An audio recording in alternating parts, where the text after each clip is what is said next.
Welcome to the Empowered Money Girl, where we break down the barriers to financial confidence, celebrate women's wins, and reveal the secrets to living boldly and well. I'm your host, Josette Mandela. So I have a question for you. Have you ever wondered what it would feel like to have a powerhouse partner who can literally print your business into visibility? Well, today, Wende Walker is here to show us how it's done. She's the owner of Minuteman Press of Hoffman Estates, a woman-owned, award-winning print and promotional powerhouse located just west of O'Hare.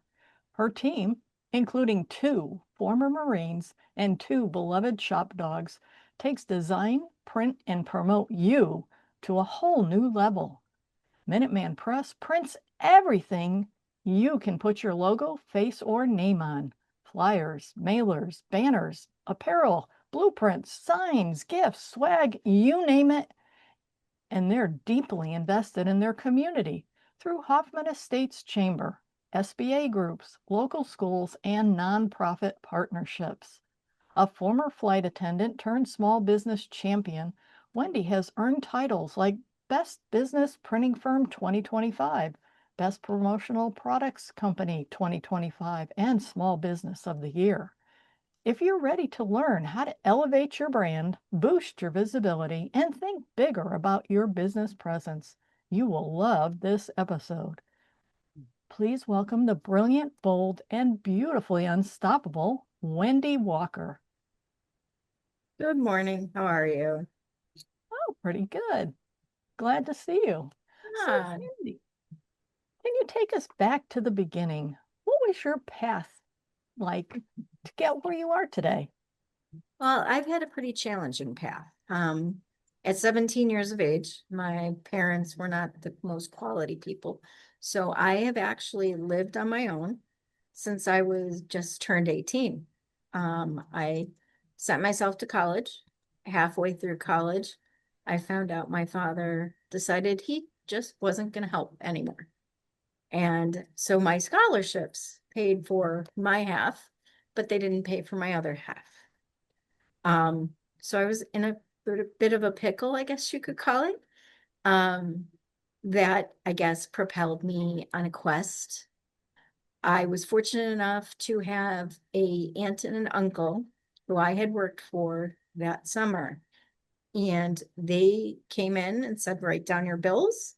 I did that. And when I finished, she handed me the money in cash, told me to pay my bills. I was now moving in with them when school was over. And that's what started my journey to, I guess, hold on to money, take care of money, and just push my future as far as I could. Wow, that's amazing to have a relative just step in and say, here, we're here to help. Yeah, it was I can add another thing. Although yes, I call them my aunt, my uncle. Technically, I'm not related to them. Oh, So we can take it even crazier. It was my best friend's parents who wow. weren't willing to let me fail. So obviously, yes, I made it a quest in life to pay them back because that was a lot of money back then. Hmm. So yeah, I made it a real goal to be a quality, ethically, contributing person. So So, what was the next step after that? I went to college, I continued to graduate school. I was going to be an attorney, go figure. I was then going to have to go to law school. Unfortunately, at that point, I was tapped out financially. Um, I had my paralegal certificate, so I proceeded with that. And the truth of the matter is, if I would have been in front of a courtroom arguing, I would have been great. But that's not what a paralegal does. So unfortunately, I was bored. I tried a few more things, creative things, which included repossessing cars. Um, and then I had a friend bring me to a flight attendant interview, which was not anywhere in what I would ever have thought. when she brought me, I was listening and I thought, that's kind of interesting. So I then proceeded with that, and that's what I became. So I've spent 30 years being a flight attendant, watching people, seeing the changes in our within the states and without. I'm fortunate enough to fly overseas. Um, so I've been watching people, things that have happened, and used those to my advantage now because I understand things about different backgrounds that maybe other people don't see because they don't leave their house like I do. So I have an And advantage. and that's so true, is that um, you hear so much in the news about this side fighting with that side, and forever wars in different countries because people on this side of the street don't like the people on that side of the street. And yet, when you, like you say, when you travel globally and interact with people from all over the place, you discover that not only are there a lot of things that we have in common, but that if you just spend a little time understanding where they're coming from and how it's different from where you are, you can usually find common ground and interact and find that there are things that you can talk about and you don't have to be Right. arguing with them. Definitely. And I think that's the very big misconception. Um, I'll give you a prime example. If you go to Europe, their media and our media are not the same. You go there, you hear the facts. There is zero opinion. There's no debating, I guess, as far as, well, what do you think? No, what do you think? Well, here's my opinion. There's none of that. It's here's the facts, here's what happened, and that's it. You aren't hearing some of the very controversial commercials that I've seen. And then on the flip side of it, they're very abrupt with some of their commercials, like meth addiction. It is very front and center. They are meaning to scare you, and they do good. So it's a definite different point of view. And what I have found is it's calmer. It is less upsetting than what I see here. So Mm. different. And different isn't necessarily wrong or better. It's just different. Oh, and what people don't understand is a lot of these normal, everyday people, they're the exact same as us. They just grew up in a different language. Hmm. Eh, we all value the same things. We all want the same things. We're working towards the same goals. Um, Unfortunately, a lot of our perceptions of other social entities are really not true. So yeah. So while you were being a flight attendant, what led to your deciding to get your own business? Um, my aunt who helped me back in the day, has owned that business for 85 years. So I think we're on generation 5 now, not Oh, sure. wow. Um, so I got to watch what it was like to have a family business, to work with the finances, to make it work. I mean, it was a campground, so a little bit different. I have done everything from mowing lawns to tiling floors. So I have had a very vast variety of things. I was never I would say I'm the blue collar worker. I was never the white collar one. Um, that's what started it. I then am, we've now merged as a company. The new company has no union. So unfortunately, I have learned that I make the same amount of money that I do at 8-year pay in 2006, a few decades ago. Um, I didn't quite know why. I just felt like, well, at this point in my career, I should be making more. Why am I not making more? And I didn't really want to work more hours to do it, which basically all that meant is I'm at a different point in my life. So I have children now, and I don't want to be gone 90% of the month to make what I should be making, because that's really what it equals out to. I would be gone up to 18 or more days a month, and that's not a life to me.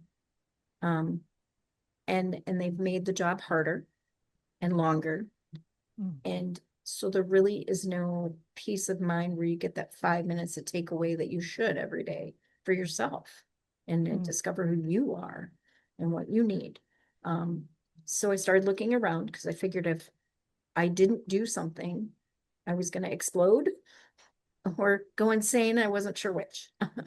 So I started looking around. We were fortunate enough to go to an expo, and Minuteman Press was there.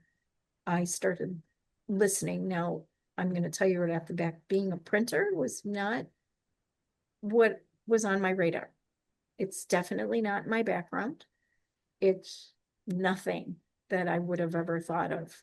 But when I started researching and I went to the interviews, like we had the first, kind of interaction, and then we went to a meeting, and then I was able to go to other businesses and look at them and talk to them and ask them. And I did that for almost a year, just to get information. And then I settled and I said, yeah, let's go. Let's do this. And the benefit that I think I have is this business is about me. It's about us. It's about family. It's about what, you know, I liken it to the fact that print is important to people, depending on who you are and what you do. You want things to look good. You want to be important, and maybe that particular document or book or sign is a big thing for you. And I want to talk to you. I want to communicate with you. I want to know what it's like that you need so that I do it right. And I want to do it twice. I want to do it right the first time. I want you to know what time frame we're up against. I want you to be in the loop. And I find that's a big lack with a lot of bigger companies. Some of them do very well with that, and some of them don't. It's all about communication. And I think, unfortunately, as the years have gone on, we've lost a big degree of communication. It is great that we can do podcasts. It is great that we can do YouTube type items, but we've lost walking down the street and just talking to the neighbor. What was it, Jay Leno that did the cute little skit where 3 kids were walking down and every one of them was looking at their phone like this, but yet not one of them was talking to each other. And that's what we've become. I have found that people like email a lot more than they like picking up the phone. I'm the exact opposite. I need to talk to you. You need to hear my voice, the inflections. I need to hear why. Because I read why, and when I read why, I read what I'm thinking. And that's what people don't understand. You read what you're thinking in your head, which is probably not the same direction that that person meant. So I wanted to improve my situation. And here we are. Yeah, that's great. And I've always thought, as much traveling as I've done over the years, that being a flight attendant is definitely a young person's kind of job, because, like you say, you're on the road all the time. Where's the family time, and the kids grow up while you're somewhere else, and you miss a lot of stuff. And now you have your own business, and obviously it's doing well. You've won a number of awards. So how would you define financial independence? You have to like what you're doing. I'm not financially independent by the traditional Vern, where I make $1 million a year and I could just stand back. I don't want to be an absentee owner. Would I like to make that kind of money? Yes. Am I working towards that goal? Completely. But I'm still going to be involved no matter how much I want to eventually hire the people that will stand in and think the same way I do. and I will reward them accordingly because you're working with me, not for me, is my mentality. Um, Financial independence is, can you wake up every morning and can you breathe?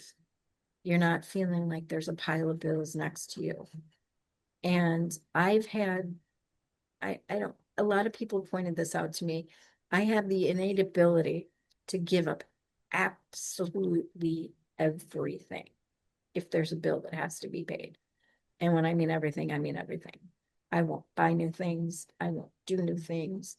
I won't, I will just hunker down until it gets paid to where I can breathe again.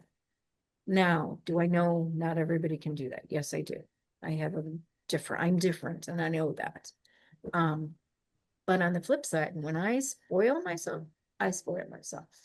I take advantages. I get massages and pedicures and I do things for people. And it's karma.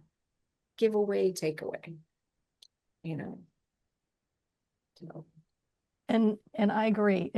That's such a refreshing way of looking at it, is that I do whatever I have to make sure that the bills are paid, that I have a roof over my head, and that food on the table. On the other hand, when business is doing well, all the bills are paid, it's time to be good to me too. And that's certainly something that I teach in my classes, is that if you're not having fun managing your money, you're doing it wrong. It does not have to be hard. You just need certain tools to make it so that you can understand what you're doing. But if you're not having fun, then you're not going to do it. And then that defeats the purpose, and you're not going to grow your wealth, and you're not going to get to that magic place that you're trying to get to. So, what kind of relationship do you have with money, and how has it evolved? um, I've I've always thought of it as partnership. Um, it doesn't own me. That will never happen. I don't have a feeling that anything will ever own me. I have issues with, say, smoking and drinking, and because if I have to do that too much, then it owns me. I don't own it. Mm. So I feel the same way about money. It's unfortunately one of those necessary evils. And you have to, I've never been one to live outside of my means.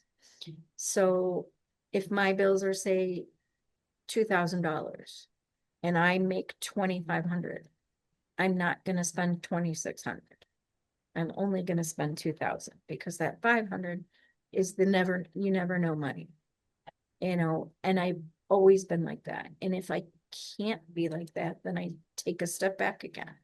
Um, I've had some fortunate people in my life that assist me, that have given me, like my aunt, a place to live, things that haven't cost me.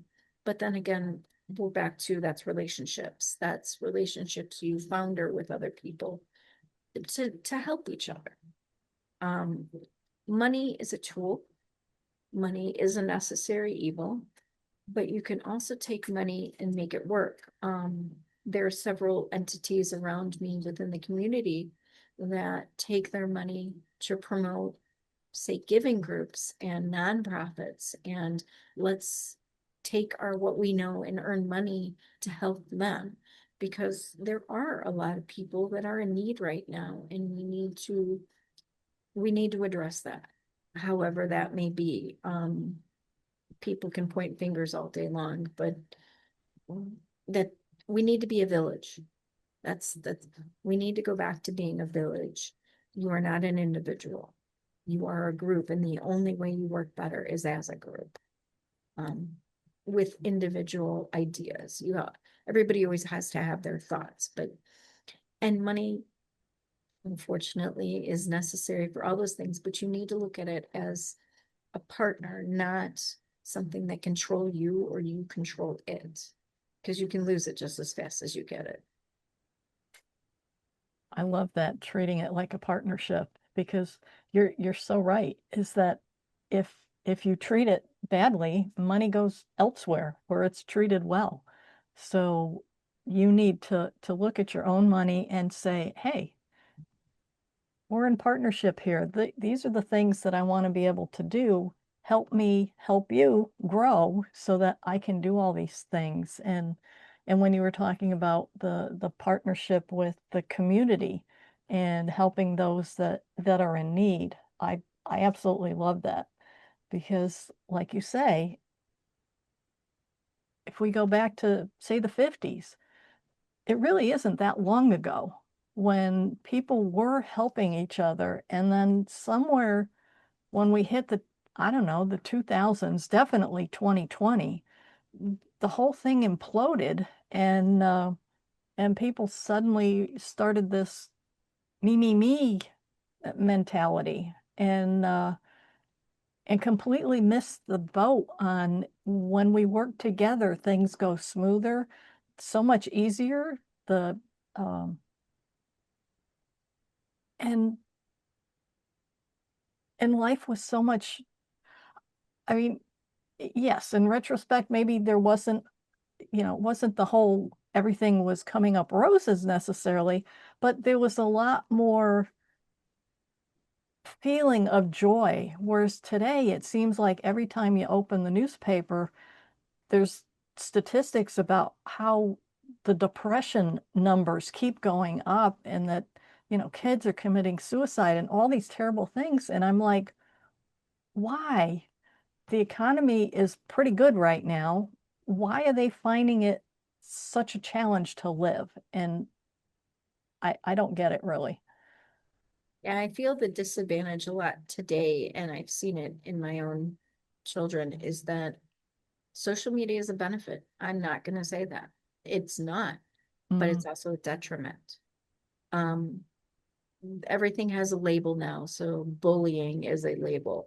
I remember bullying very well growing up, but it didn't have a label. mhm, Now it does, and okay, that's great. But I think I just had to have a discussion with my younger one that she's a leader. I said, "You don't think so?" She goes, "I am not." I said, "Yeah, you are." I said, "I've heard it at school today at the conferences. You people are looking to you for answers and you don't even know it." I said, "So the difference is, are you going to be an intimidator or are you actually going to be a leader? You intimidate because you have opinions. You haven't thought your opinions out, but other people watch how you react and therefore they then react how you react." I said, "And that's not what you do. As a leader, you look at it, you maybe say, okay, I'm not a fan, but you give solutions. Okay, I'm not a fan, but maybe this made a better idea. Give options. And then that way people think. People aren't thinking, they're reacting right now. And unfortunately, that's the sad state of affairs that we have. We're very individual. Kids are feeling very alone. Um, and they're really not. There's people out there, they just don't know it. And I think that as grown-ups, you and I grew up in a different situation, um, different views. You have to be front and center. I mhm. have discussions with my children that people don't want to have. We talk about subjects people don't want to talk about because guess what? Their friends aren't going to have the answers either, but that's who they're going to. I have the answers, maybe not completely, and I tell them that. But I've been through the muck a little bit, been through the gutter. I have answers that they don't have. So it's a muddled mess. You have to look towards the future. You have to have a goal. You have to work towards that goal. So even if you turn it around financially, you have to say, hey, I want that new car. Okay, well, what's it going to take to get to that new car? Does it mean you have to get a second job? Does it mean you have to think out of the box? Does it mean you have to work more hours where you currently are? It means something. So you have to figure out the goals to get there. Um, and unfortunately, some people stop at, well, I want it. And especially as women, we can't stop at because I want it. Um, I don't think women realize that you are enough.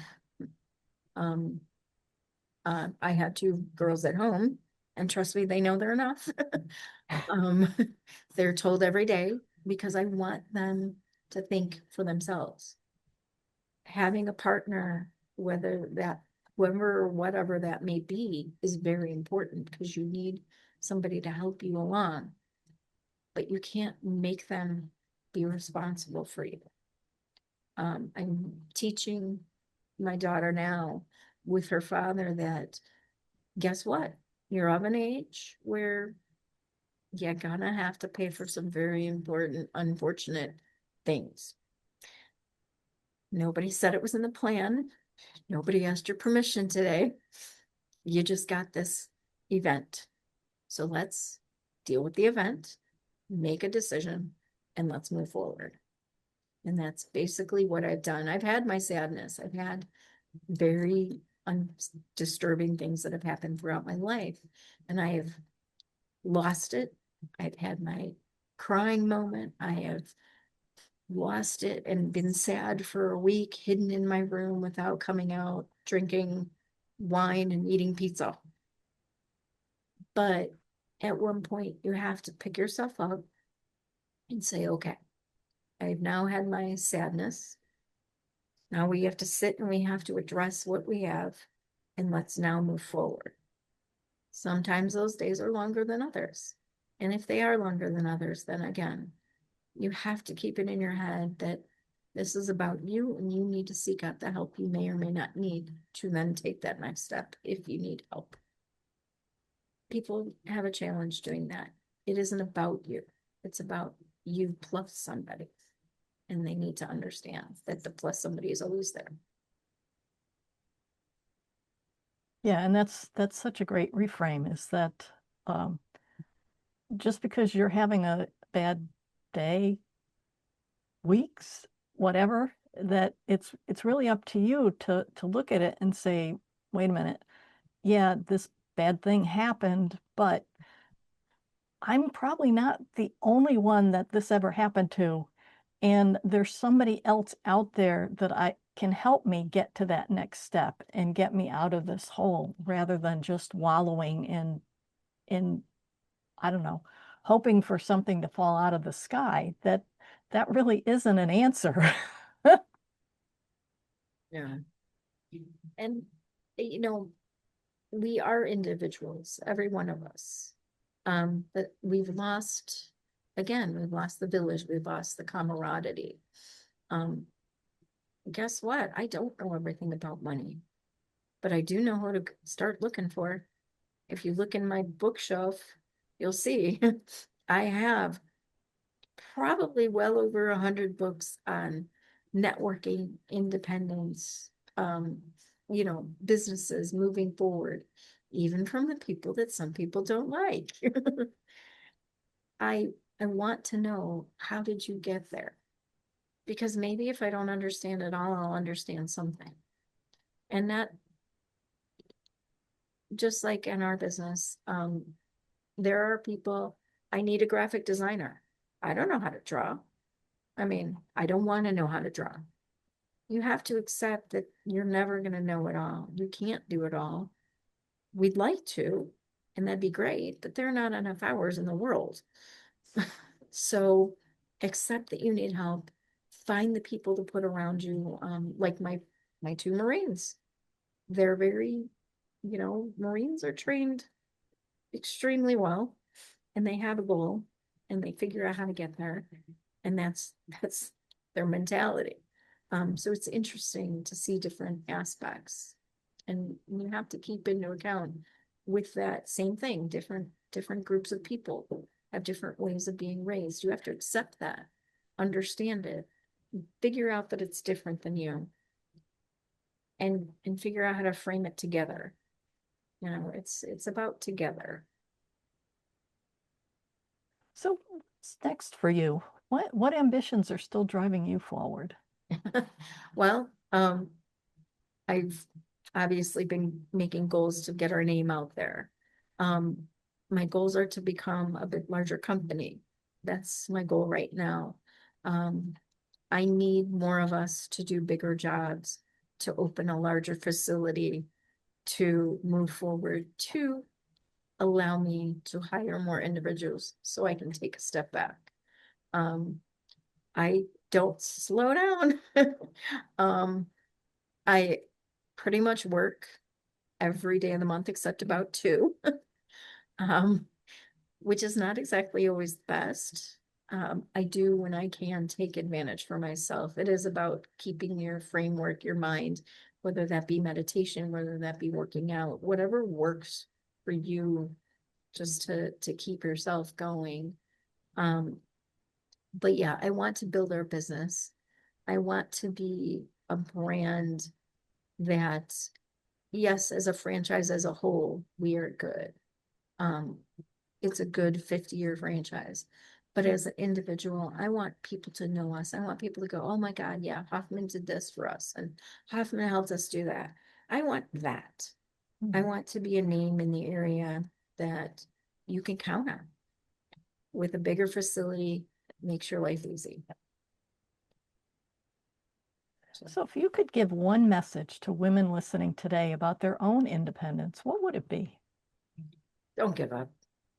I think it's not don't internalize it. Women will always look at things differently than men, for example. When I ask you a question, for example, I want detail.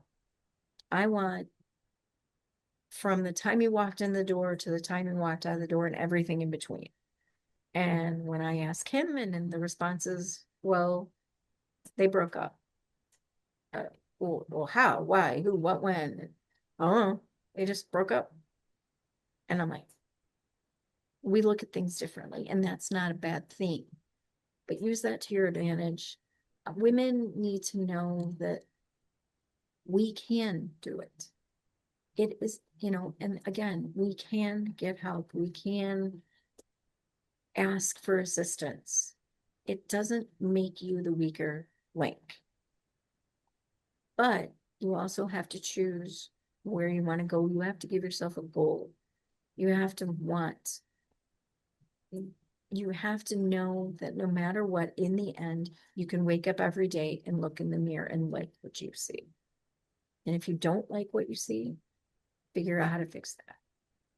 Because if waking up every day, no matter what decision you've made, no matter who you've angered that day, can you look in the mirror and like what you see? That is a very important thing. I had my daughters broke up with a boyfriend. They'd been together. And I kept telling him, I'm like, honey, you can't look in the mirror and like yourself. Until you like yourself, you're not moving forward. So figure out what that is that you need. And I'll help you. I'm sorry you two aren't dating, but it'll go away and there'll be something new. It happens. But like yourself. And I think that women don't like themselves. Most of them don't. And I don't know why. I don't want to figure out if it started when they were little. But we are all important, and we're all important to somebody. And you have to know that. So thank you so much for joining us today, and a huge thank you to Wende Walker for sharing her wisdom and energy with us. If you found value in this conversation, please subscribe, leave a review, and share the Empowered Money Girl with your friends. The more we share these stories, the more women we can empower to live boldly, both financially and in every part of life. Until next time, keep thriving, and remember, your journey to empowerment starts with you. Have a great day. Thank you.